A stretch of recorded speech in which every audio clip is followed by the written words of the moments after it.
Under what law are you arresting her? Why are you arresting her?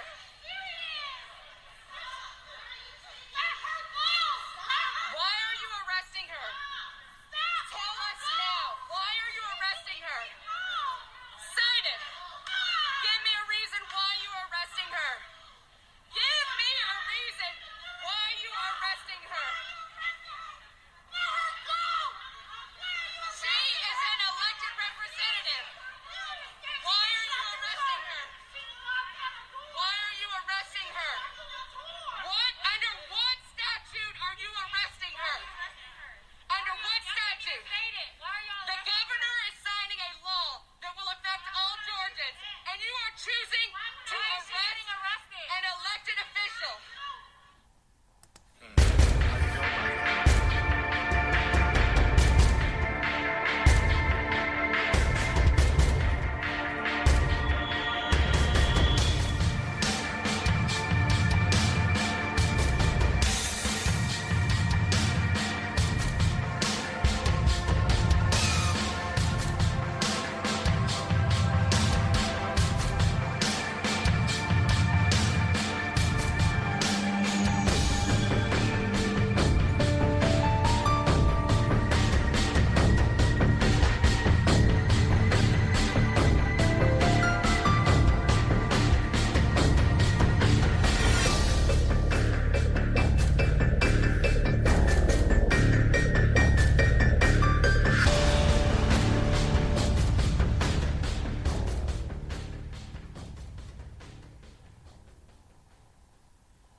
So this is what we doing now, Georgia?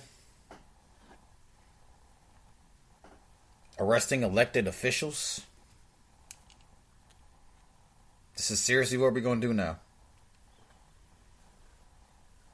After what we just dealt with in this election. The first thing you do, Brian Kemp, is that you sign a bill that your house passed to take the great state of Georgia back to the days of Jim Crow.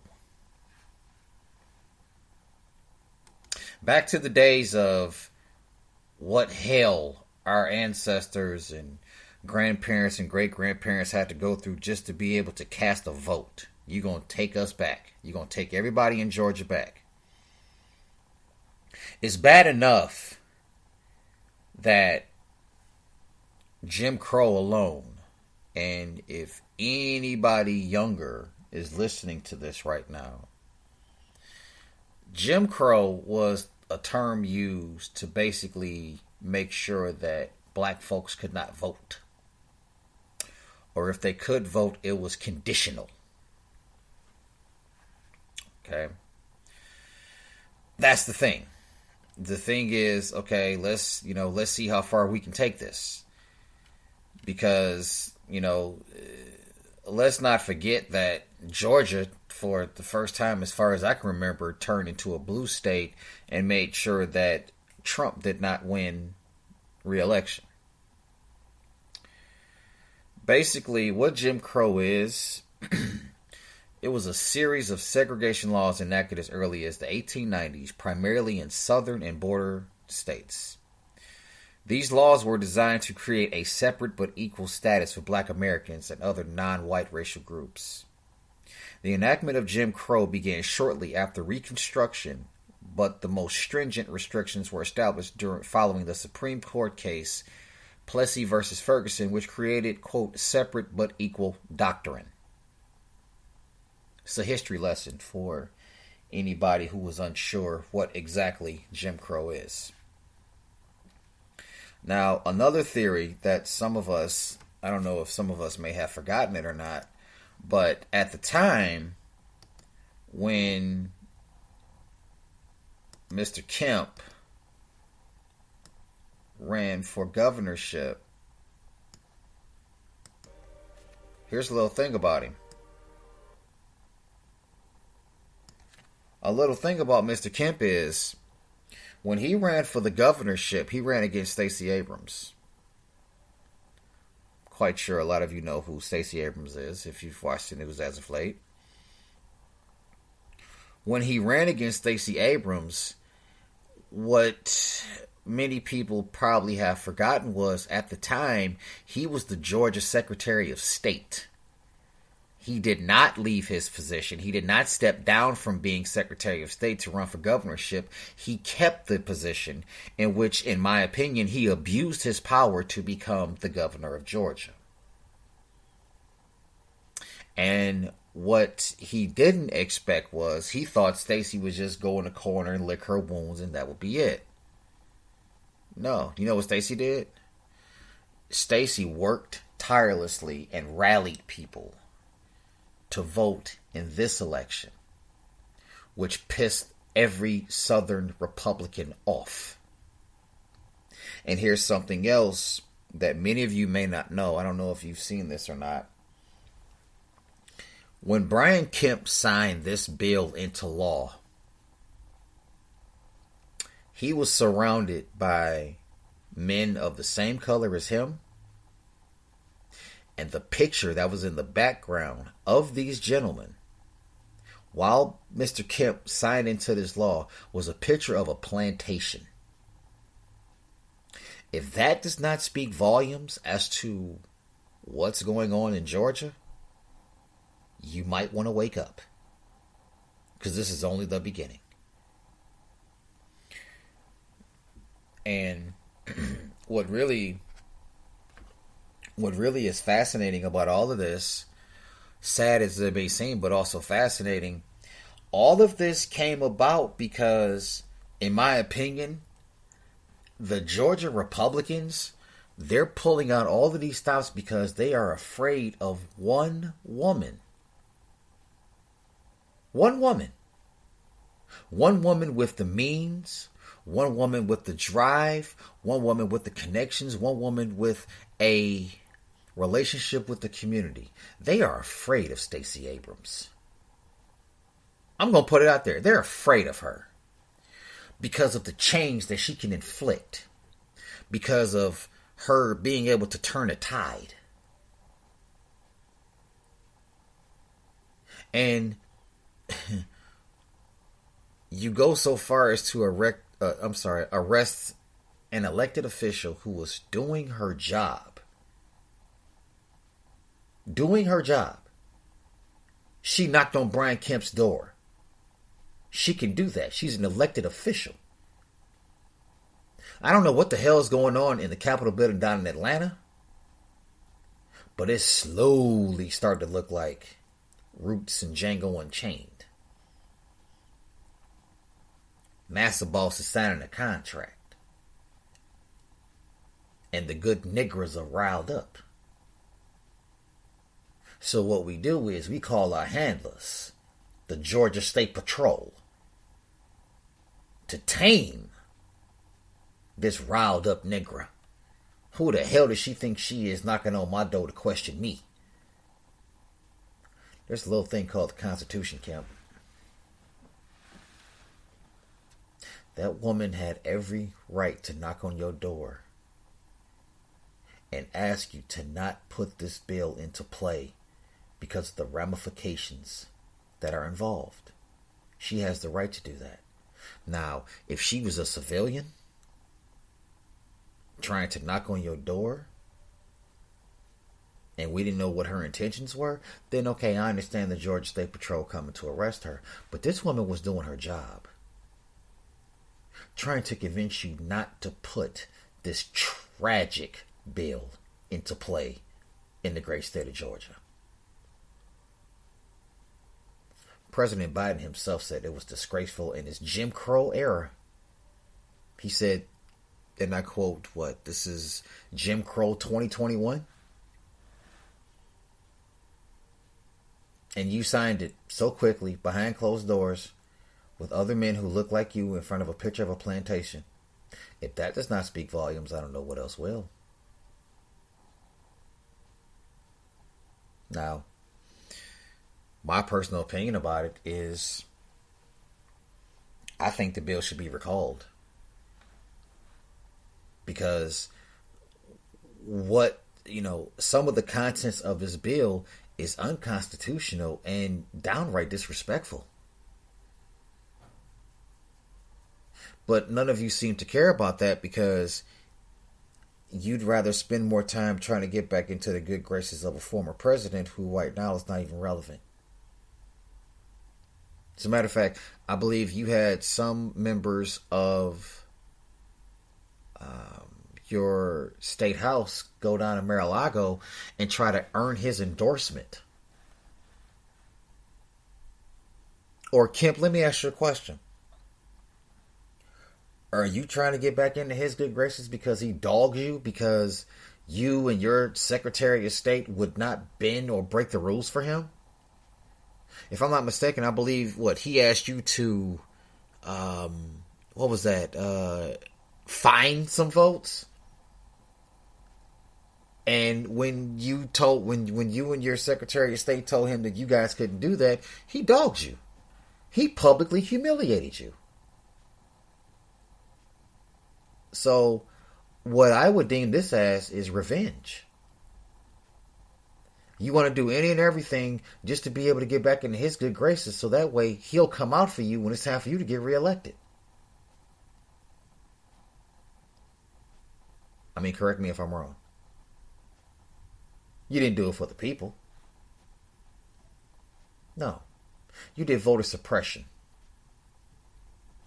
And if you knew your history like I think you do, you know voter suppression was very popular in Georgia back in the 60s. So 50 years later, 50, 60 years later, you come back and say, hey, let's go through this again. Let's put the people through this again. You know, let's not have people who are standing outside waiting to vote. Let's not give them anything. Not a thing. Let's not give them nothing. Let them stand there. Let them sweat. Maybe they'll give up and walk away. What you did, Kemp, was that you just strengthened the resolve of a people. That no matter how much you want them to say die, no matter how much you want them to quit, they're not going to. And that's the part that you're having the most problems with dealing with. You want to do any and everything, just like that idiot Ted Cruz in Texas. And that governor over there who I will not remember his name, and I don't want to. It seems like every time a Democrat wins a higher office than you, all you southern states do whatever you need to do to make sure that our voices are silent and that yours are loud. But then when it turns around and backfires on you because the one person's voice whose attention you're trying to get could give two shits about you. Because if you can't do anything for him, you're not worth his time. You're not worth his conversation. You're not worth anything to him. And you know damn well who I'm talking about.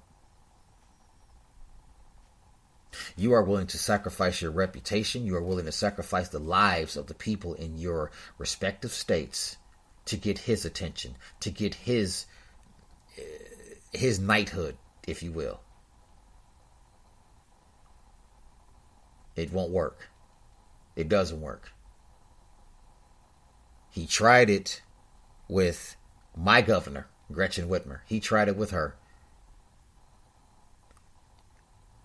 And Gretchen and our respected Attorney General told him exactly where he can go. And that's the part that I love the most. Because basically she told him, hey, as far as we're concerned, you ain't got to come back up here. There's that.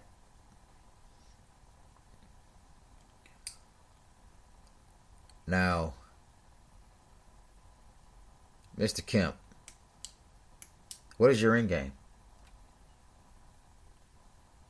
You figure what, if you close the polls at 5 o'clock when most people are just getting off work, you think that's going to work? It's not. You want to know why it's not? Because if I'm not mistaken, last election, I believe I had the day off, along with every other American who's registered to vote. If I'm wrong, correct me. But last I checked, I had the day off. And I probably got up, went and voted. How do you think this is going to bode well for you? I don't think you're understanding what you've done. I really don't think you understand what you've done. I don't. But you'll find out the hard way. You will find out the hard way.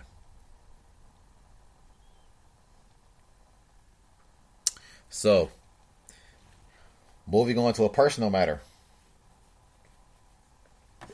Today is March 27th. Last weekend, March 20th, some people decided that I didn't need my truck anymore. And I understand in a little bit of places, things happen. I understand that. The part why I'm upset about it is because the truck belonged to my father. It's the last piece of him that I have left. And someone felt compelled to want to take that from me. So it's safe to assume that I have not been in a good place in a while. Not for a minute. But like I said, I understand things happen. And I can't hold on to it. But it's bothersome. It's very bothersome. I guess they felt like they needed it more than me. It just sickens me that that's where we've gone to. That's where we've reached. To where we have to take things from people that don't belong to them, no matter what the sentimental value of it is, and no matter what the cost is.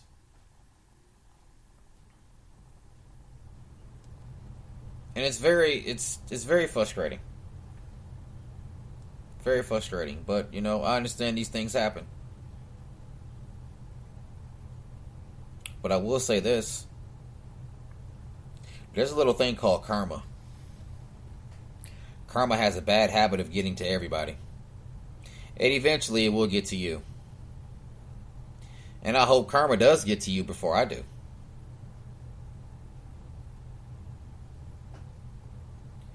But, we're going to move on from that because that was just a little slight rant. My next segment that we're going to do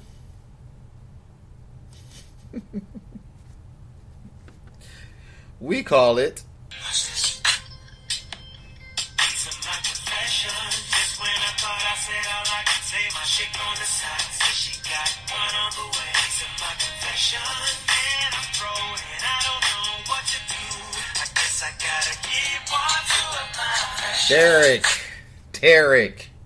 Derrick.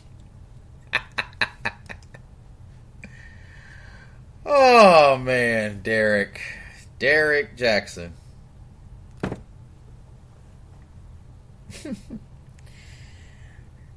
You are the epitome of scumbag. Now, I'm not going to sit up here and say that I'm perfect because I'm not. I've done some things I believe me, I regret a lot. I've done a lot of things that later on, looking back at it, I regret. But you, my friend, dude, you take the word audacity to a whole new level. As a matter of fact, where do you get your audacities from? What store is it? I'm wondering. Where do you get your audacities from? How much do they cost? Do they have a layaway plan? Do they have financing that I can get some on credit? Because you actually sat here for months at a time. For months. I have seen your ugly ass all over social media bashing the same kind of men that, lo and behold, you have turned out to be just like. They should come out with a documentary for you called 12 Years a Slut. because you publicly humiliated the mother of your children, your wife, and the stories that I have heard, you invited one of them to your home, where you and your wife lay every night. And this woman felt comfortable enough to be in that room, in that house, taking pictures, documenting everything. And you had no problem with it. Then as I'm reading some of the things that I want to say your wife was saying, she saw stuff in your phone, pictures of women she knew, women she didn't know, and you sat there, put her on a YouTube video, publicly shamed and embarrassed her,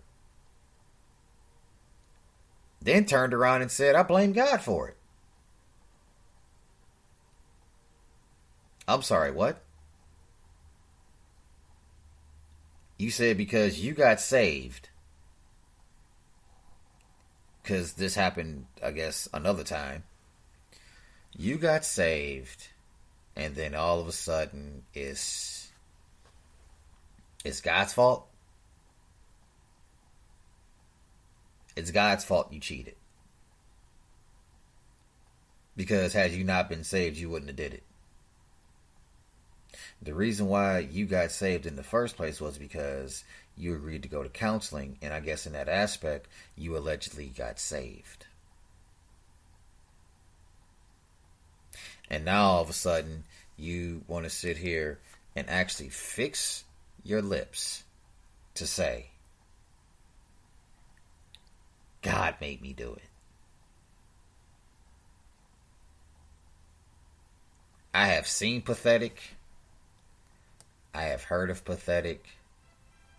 But my friend, you take the cake. Like I said, I'm not perfect. I'm not. But I'm going to tell you something. I'll tell you one thing. Why I can sit here and say that I'm judging the hell out of you right now is because all of that crap that you spewed on social media about men this and men that, and you know, if a man is going to be like this or be like this, then ladies, you shouldn't be with him. But those same men that you were sitting up dogging and clowning and whatever it is that you think you were doing, you were no better. No better. And then you publicly humiliate... Dude, you publicly humiliated your wife by bringing her on a damn YouTube video. Looked like you just pulled her out of bed. Looked like you just pulled her out of bed. And in that, you sit up here and you glorified what you did. You glorified what you did. And said, yeah, you know, I did this and I did that. And she's sitting here looking like, what? Wait a minute, what?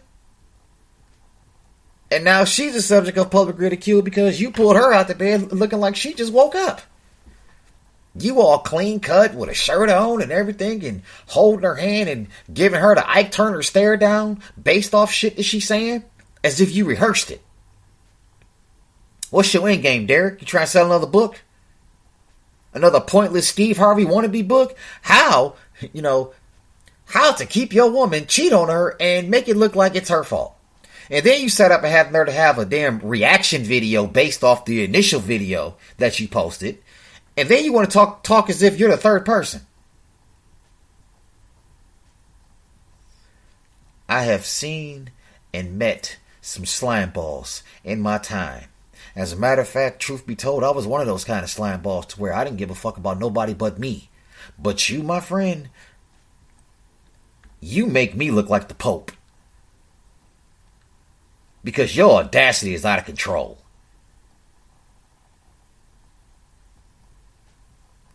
Because see, a real one, wouldn't have been no confession video. It'd have been one of two things. You would have been breaking news, or instead of a confession video, it would have been a live execution. Because you'd have read your confession, and that would have been the last thing you would have read. That's the part you don't get.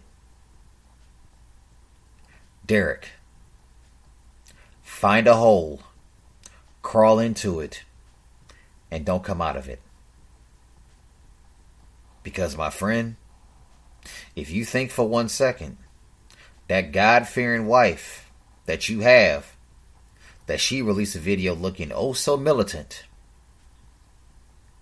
you broke her with your bullshit. That has repercussions. You have no idea what kind of repercussions you have coming to you. And if you're not careful, at any given moment, at any given time, you will find out what those repercussions are.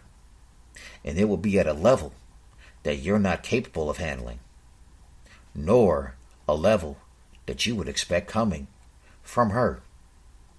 Now, if anyone has ever seen any pictures of this woman, she's a beautiful woman. When she all put together, she's a very beautiful woman. And what did you decide to do?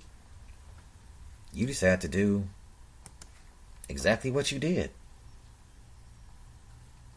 She sat up here, hair not done, natural, she got the natural look going on and everything.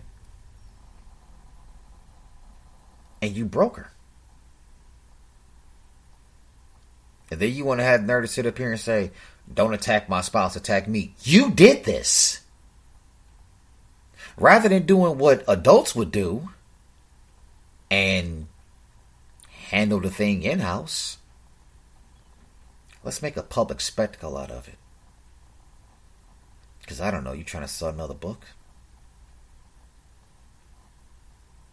And the sad part is you actually had people believing your bullshit.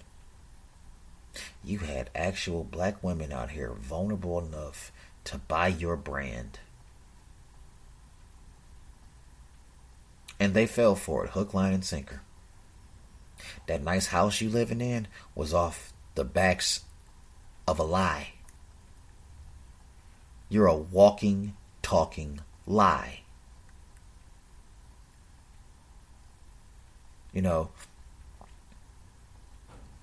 You remind me of Trump. Just lie. No accountability. And you've been doing it for 12 years. And you like, yeah, I did it.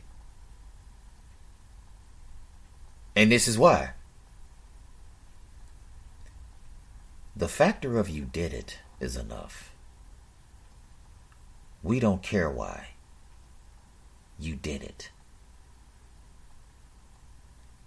And rather than trying to make excuses or a public spectacle, what you need to be doing is healing your wife from the damage you caused by making this viral, by taking this public. I have never been a person to concern myself about matters in a house I don't live in. I concerned myself with matters in my own home, famous or not. I don't care. It ain't paying my bills. It ain't feeding me. So why should I care? That's the problem with people. All people. Is that you want people to be concerned with you. Whereas people like myself could care less. Friends of mine could care less. If it doesn't affect your household, why do you concern yourself with it? I'm speaking on this idiot because that's exactly what he is. He's a clown. He don't need blackface. He black enough.